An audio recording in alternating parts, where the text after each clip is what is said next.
ಇವತ್ತು ಬೆಳಗ್ಗೆನೇ ಎದ್ದು ದೇವಸ್ಥಾನಕ್ಕೆ ಹೋಗೋಣ ಅಂತ ಹೇಳಿ ದೇವಸ್ಥಾನಕ್ಕೆ ಹೋಗಿ ಒಬ್ಬಳೇ ಕೂತಿದ್ದೀನಿ. ದೇವಸ್ಥಾನದಲ್ಲಿ ಒಬ್ಬರು ಇಲ್ಲ ಆಯಿತಾ.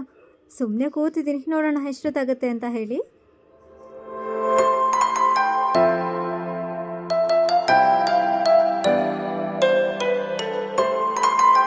ಯೋಗೀಶ್ ಕನ್ನಡ ಎಲ್ಲರೂ ಹೇಗಿದ್ದೀರಾ? ಹೋಪ್ ಎಲ್ಲರೂ ಚೆನ್ನಾಗಿದ್ದೀರಾ ಅಂದ್ಕೊಳ್ತೀನಿ. ಹಾಗೆ ನಾನು ಕೂಡ ಇವತ್ತು ಶನಿವಾರದ ಲಾಗ್ನ ಅಪ್ಲೋಡ್ ಮಾಡ್ತಾಯಿದ್ದೀನಿ. ಸೊ ಸಂಜೆ ಟೈಮ್ ಬೇಗನೆ ಅಪ್ಲೋಡ್ ಮಾಡಬೇಕಿತ್ತು. ಸೊ ಲೇಟ್ ಆಯ್ತಾಯ್ತಾ ಎಡಿಟಿಂಗು ಅದು ಇದು ಅಂತ ಎಲ್ಲ ಕೆಲಸ ಇದ್ದೇ ಇರುತ್ತಲ್ವ. ಶನಿವಾರ ಬೆಳಗ್ಗೆನೇ ಎದ್ದು ಮಗನಿಗೆ 5 ಗಂಟೆಗೆ ಟ್ಯೂಷನ್ ಇತ್ತು. ಸೊ ಅವನು ಕೂಡ ಹೊರಟ.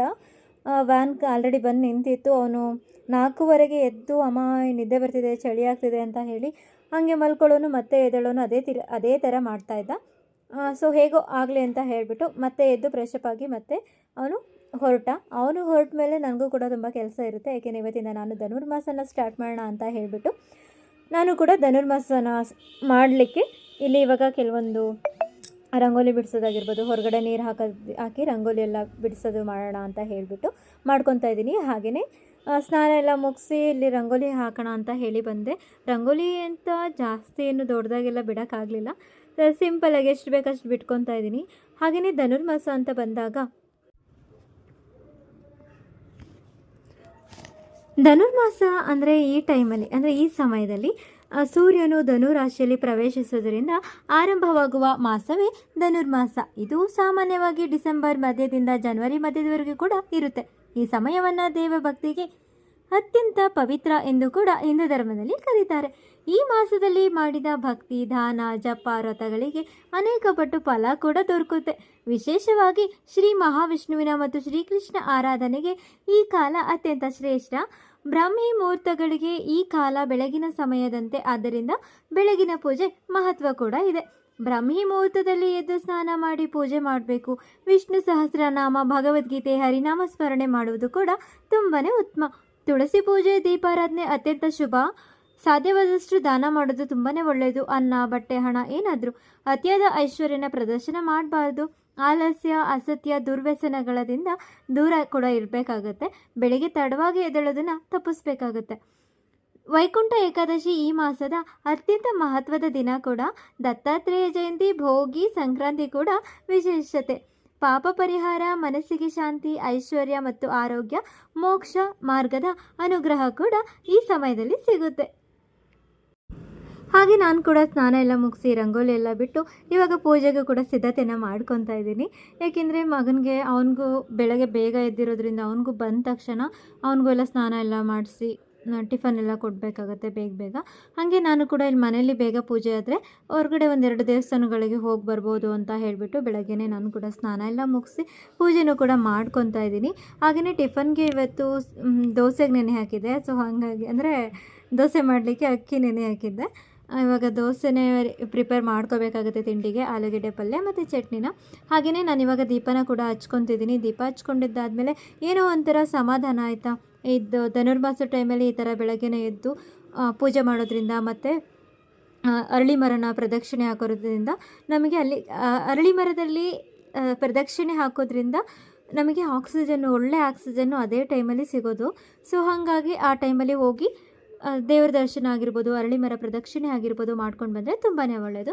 ನಾನಿಲ್ಲಿ ರಾಯರಿಗೆ ಅಂತ ಹೇಳಿ 9 ದಿನ ಕಾಯಿ ಸಂಕಲ್ಪ ಪೂಜೆನ ಕೂಡ ಮಾಡ್ಕೊತಾ ಇದ್ದೀನಿ. ಸೊ ಹಾಗಾಗಿ ನಾನು ಅದು ಕಾಯಿನ ಹಾಗೆ ಇಟ್ಟಿದ್ದೀನಿ. ಇವತ್ತು ಆಗಲೇ ತುಂಬ ದಿನ ಆಗಿದೆ ಅಲ್ವಾ ಧನುರ್ಮಾಸ ಸ್ಟಾರ್ಟ್ ಆಗಿ. ನಾನು ಇವಾಗಿಂದ ಸ್ಟಾರ್ಟ್ ಮಾಡ್ತಾಯಿದ್ದೀನಿ. ಹಾಗಾಗಿ ನೋಡೋಣ ಎಷ್ಟು ದಿನ ಆಗುತ್ತೆ. 9 ದಿನ ಆದರೆ ಮಾಡಿಬಿಡೋಣ ಅಂತ ಹೇಳಿ ನಾನು ಕೂಡ ಸ್ಟಾರ್ಟ್ ಮಾಡಿಕೊಂಡೆ. ಇವತ್ತಿನ ಮೊದಲನೇ ದಿನ ಈ ಥರ ಆಯಿತು. ನನ್ನ ಮಗ ಕೂಡ ಬೆಳಗ್ಗೆನೇ ಹೋದ, ಇನ್ನೊಬ್ಬ ಮಲಗಿಬಿಟ್ಟಿದ್ದಾನೆ. ಇನ್ನು ಅವ್ನು ಬರೋದೇನಿದ್ರು 7:30 ಆಗಿಬಿಡುತ್ತೆ. ಇನ್ನು ಸಂಜೆ ಟೈಮು ಈ ಥರ ಎಲ್ಲ ವೈಬಿದ್ದಾಗ ಸಖತ್ ಚೆನ್ನಾಗಿ ಕಾಣಿಸುತ್ತೆ. ಮತ್ತು ಮನೇಲೂ ಏನೋ ಒಂಥರ ಖುಷಿ ಅನ್ನೋದು ಇರುತ್ತೆ ಅಲ್ವಾ ಈ ಥರ ವೈಬಿದ್ದಾಗ. ಹಾಗಾಗಿ ನಾನು ಕೂಡ ಇವತ್ತಿಂದನೇ ಸ್ಟಾರ್ಟ್ ಮಾಡಿದ್ದೀನಿ. ಏಕೆಂದರೆ ಸ್ಟಾರ್ಟಿಂಗಿಂದನೇ ಸ್ಟಾರ್ಟ್ ಮಾಡಬೇಕಾಗಿತ್ತು. ಕಾರಣಾಂತರದಿಂದ ನನಗೆ ಸ್ಟಾರ್ಟಿಂಗಿಂದ ಮಾಡಲಿಕ್ಕಾಗಲಿಲ್ಲ. ಅದಕ್ಕೆ ಇವಾಗ ಮಧ್ಯದಿಂದನೇ ಸ್ಟಾರ್ಟ್ ಮಾಡಿಕೊಂಡೆ ಪೂಜೆನ ಮಾಡಲಿಕ್ಕೆ. ಇವಾಗ ಒಂದು 9 ದಿನ ಮಾಡಿಕೊಂಡ್ರೆ ಸರಿಯಾಗುತ್ತೆ. ಹಬ್ಬದೊತ್ತಿಗೂ ಕೂಡ ಸಂಕ್ರಾಂತಿ ಹಬ್ಬ, ಇನ್ನೇನು ಸಂಕ್ರಾಂತಿ ಹಬ್ಬ ಬರ್ತಿದೆ, ಹಬ್ಬಕ್ಕೂ ಕೂಡ ಸರಿಯಾಗುತ್ತೆ ಅಂತ ಹೇಳಿಬಿಟ್ಟು ನಾನು ಈ ರೀತಿ ಸಿಂಪಲ್ಲಾಗಿ ಪೂಜೆನ ಮಾಡ್ಕೊತಾ ಇದ್ದೀನಿ. ಇದಾದಮೇಲೆ ನಾನಿವಾಗ ದೇವಸ್ಥಾನಕ್ಕೆ ಕೂಡ ಹೊರಡಬೇಕಾಗುತ್ತೆ. ಹಾಗಾಗಿ ಸ್ವಲ್ಪ ಹಣೆಗೆಲ್ಲ ಇಟ್ಟಿರಲಿಲ್ಲ, ಕುಂಕುಮ ಏನು ಇಟ್ಟಿರಲಿಲ್ಲ. ಹಾಗೆ ಪೂಜೆ ಮಾಡೋಕ್ಕೆ ಬೇಗ 6 ಗಂಟೆ ಆಗಿದೆ. ಆದರೂ ಕೂಡ ಕತ್ಲೆ ಥರನೇ ಇದೆ. ನೋಡೋಣ, ನಾನು ಗಾಡೀಲೇ ಹೋಗಿ ಬರ್ತೀನಿ. ಒಂದು 2-3 ಟೆಂಪಲ್ಗೆ ಹೋಗಿ ಬರ್ತೀನಿ ಆಯಿತಾ, ಜಾಸ್ತಿ ಹೋಗಲ್ಲ. ಒಂದು 2-3 ಟೆಂಪಲಿಗೆ ಹೋಗ್ಬಿಟ್ಟು ಬರ್ತೀನಿ. ಸೊ ಬನ್ನಿ ಹೋಗೋಣ. ನನಗಂತೂ ವಾಕಬಲ್ ಆಗಲ್ಲ, ಗಾಡೀಲೇ ಹೋಗ್ಬಿಟ್ಟು ಬೇಗ ಬಂದುಬಿಡ್ತೀನಿ. ಯಾಕೆಂದರೆ ಮಕ್ಕಳಿಗೆ ಸ್ಕೂಲಿಗೆ ಕಳಿಸ್ಬೇಕು. ಸೊ ಹಾಗಾಗಿ ಬನ್ನಿ ಹೋಗೋಣ. ನಮ್ಮ ಕುಲದೇವತೆ ಆದಂತಹ ಕಾಳಿಕಾಂಬಾ ಟೆಂಪಲಿಗೆ ಮೊದಲನೇ ದೇವಸ್ಥಾನದಿಂದ ಸ್ಟಾರ್ಟ್ ಮಾಡೋಣ ಅಂತ ಹೇಳಿ ಕಾಳಿಕಾಂಬಾ ದೇವಸ್ಥಾನಕ್ಕೆ ಬಂದೆ. ಇಲ್ಲೂ ಕೂಡ ಜನ ಯಾರೂ ಇರಲಿಲ್ಲ. ಆದರೂ ಇಲ್ಲಿ ಲೇಟಾಗಿ ಪೂಜೆ ಆಗುತ್ತೆ, ಅಂದರೆ ಒಂದು 6:30 ಹೊತ್ತಿಗೆ. ಏಕೆಂದರೆ ಸಖತ್ತು ದೊಡ್ಡ ದೇವಸ್ಥಾನ ಆಗಿರೋದ್ರಿಂದ ಅಲ್ಲಿ ತೊಳೆಯೋದು, ಒರೆಸೋದಾಗಿರ್ಬೋದು, ಪ್ರತಿಯೊಂದು ಕೆಲಸನೂ ತುಂಬ ಟೈಮ್ ಹಿಡಿಯುತ್ತೆ. ಇಲ್ಲಿ ಪುರೋಹಿತರು ಕೂಡ ಒಬ್ಬರೇ ಇರೋದ್ರಿಂದ ಸ್ವಲ್ಪ ಲೇಟ್ ಕೂಡ ಆಗುತ್ತೆ. ಅಂದರೆ ಬೇರೆ ದಿನಗಳಲ್ಲಿ ಇರ್ತಾರೆ ಆಯಿತಾ, ಬಟ್ ಈ ಟೈಮಲ್ಲಿ ಎಲ್ಲ ದೇವಸ್ಥಾನದಲ್ಲೂ ಪೂಜೆ ಮಾಡಬೇಕಲ್ಲ, ಹಾಗಾಗಿ ಇವರೊಬ್ಬರೇ ಇದ್ದರು. ಎಲ್ಲ ನೀಟಾಗಿ ಪೂಜೆ ಎಲ್ಲ ಅಲಂಕಾರ ಎಲ್ಲ ಆಲ್ರೆಡಿ ಆಗೋಗಿತ್ತು. ಹಾಗೆ ಇನ್ನೇನಿದ್ರು ಪೂಜೆ ಒಂದು ಮಾಡಬೇಕಾಗಿತ್ತು. ಸೊ ನಾನು ಒಬ್ಬಳೇ ಇದ್ನಲ್ಲ, ಸೊ ಪ್ರದಕ್ಷಿಣೆ ಎಲ್ಲ ಮುಗಿಸಿ ನಾನು ಕೂಡ ಅಲ್ಲೇ ವೆಯ್ಟ್ ಮಾಡ್ತಾಯಿದ್ದೆ. ಹಾಗೆ ದೇವಸ್ಥಾನನೂ ಕೂಡ ಒಮ್ಮೆ ನೋಡ್ಕೊಂಡು ಬನ್ನಿ.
ಹಾಗೆಯೇ ನಾವು ಕೂಡ ಕಾಳಿಕಾಂಬಾ ಟೆಂಪಲಲ್ಲಿ ಪೂರ್ಣ ಪೂಜೆ ಮುಗಿಯೋವರೆಗೂ ಅಲ್ಲೇ ಇದ್ದು, ಹಾಗೆಯೇ ಮಂಗಳಾರತಿ ತೊಗೊಂಡು, ತೀರ್ಥ ತೊಗೊಂಡು, ಪ್ರಸಾದ ತೊಗೊಂಡು ನಾವು ಬಂದಿದ್ದು ವೆಂಕಟರಮಣ ಸ್ವಾಮಿ ದೇವಸ್ಥಾನಕ್ಕೆ. ಅಲ್ಲೂ ಕೂಡ ಪೂಜೆ ಎಲ್ಲ ಮುಗಿದಿತ್ತು. ತುಂಬ ಚೆನ್ನಾಗಿ ಅಲಂಕಾರನ ಕೂಡ ಮಾಡಿದರು. ಅಲ್ಲೂ ಕೂಡ ಬೆಳಗ್ಗೆನೇ ಈ ಥರ ಪೊಂಗಲ್ ಕೊಟ್ಟರೆ ತುಂಬಾ ಖುಷಿಯಾಗುತ್ತಲ್ವ ಎಲ್ಲ ದೇವಸ್ಥಾನದಲ್ಲೂ. ಹಾಗೆಯೇ ನಾನು ಕೂಡ ಪೊಂಗಲ್ನ ತೊಗೊಂಡು ನಾನು ಮತ್ತು ನನ್ನ ಫ್ರೆಂಡ್ ಇಬ್ಬರು ಹೋಗಿದ್ವಿ. ಅದಾದಮೇಲೆ ನಾವು ಕೂಡ ಅಲ್ಲಿಂದ ರಾಘವೇಂದ್ರ ಸ್ವಾಮಿ ಮಠಕ್ಕೆ ಹೋಗೋಣ ಅಂತ ಹೇಳಿಬಿಟ್ಟು ಅಲ್ಲಿಂದ ಇಬ್ಬರು ಕೂಡ ಹೊರಟ್ವಿ. ಒಂದೇ ಗಾಡಿನಲ್ಲಿ ಹೊರಟ್ವಿ. ಒಂದು ಗಾಡಿನ ಅಲ್ಲೇ ಮಂಡಿ ಹತ್ರ ಅಥವಾ ನಮ್ಮ ದೇವಸ್ಥಾನ ಮತ್ತು ಮಂಡಿ ಎರಡು ಒಟ್ಟಿಗೆ ಇದೆ. ಸೊ ಹಾಗಾಗಿ ಅಲ್ಲೇ ಒಂದು ಗಾಡಿನ ನಿಲ್ಲಿಸಿ ಒಂದು ಗಾಡಿನಲ್ಲಿ ಇಬ್ಬರು ಬಂದ್ವಿ. ಹಾಗೆ ನಾವು ಬಂದಿದ್ದು ರಾಘವೇಂದ್ರ ಸ್ವಾಮಿ ಮಠಕ್ಕೆ ಬಂದ್ವಿ. ಇಲ್ಲೂ ಕೂಡ ಅಷ್ಟೊಂದು ರಶ್ ಏನಿರಲಿಲ್ಲ, ಏಕೆಂದರೆ ಇಲ್ಲಿ ಬೇಗನೆ ಓಪನ್ ಮಾಡಿರ್ತಾರೆ ಆಯಿತಾ. ಬೆಳಗ್ಗೆ 4 ಗಂಟೆ ಅಷ್ಟರೊಳಗೆಲ್ಲ ದೇವಸ್ಥಾನ ಯಾವಾಗಲೂ ಓಪನ್ ಇರುತ್ತೆ. ಹಾಗೆ ನಾವು ಕೂಡ ದೇವಸ್ಥಾನದ ಹತ್ರ ಬಂದ್ವಿ. ನನಗೇನೋ ಒಂಥರ ಗೊತ್ತಿಲ್ಲ, ಎಲ್ಲ ದೇವಸ್ಥಾನವೂ ದೇವರು ಒಬ್ಬ ನಾಮ ಹಲವು ಅನ್ನೋ ಥರ ಎಲ್ಲರೂ ಒಂದೇ. ಆದರೂ ಏನೋ ಒಂಥರ ರಾಘವೇಂದ್ರ ಸ್ವಾಮಿ ಮಠಕ್ಕೆ ಬಂದಾಗ ಏನೋ ಒಂಥರ ವೈಬ್ ಕೊಡುತ್ತೆ ನಿಜವಾಗ್ಲೂ ಕೂಡ. ನನಗೆ ಎಲ್ಲಿ ಹೋದ್ರೂ ಎಲ್ಲಿ ಬಂದ್ರೂ ರಾಯರ ಮಠ ಮಾತ್ರ ಮರೆಯೋಕ್ಕಾಗೋದೇ ಇಲ್ಲ. ಅಂಥ ನೆನಪುಗಳನ್ನ ನನಗೆ ಇಲ್ಲಿ ಈ ರಾಘವೇಂದ್ರ ಮಠದಲ್ಲಿ ಕೂಡ ಎಕ್ಸ್ಪೀರಿಯೆನ್ಸ್ ಆಗಿದೆ.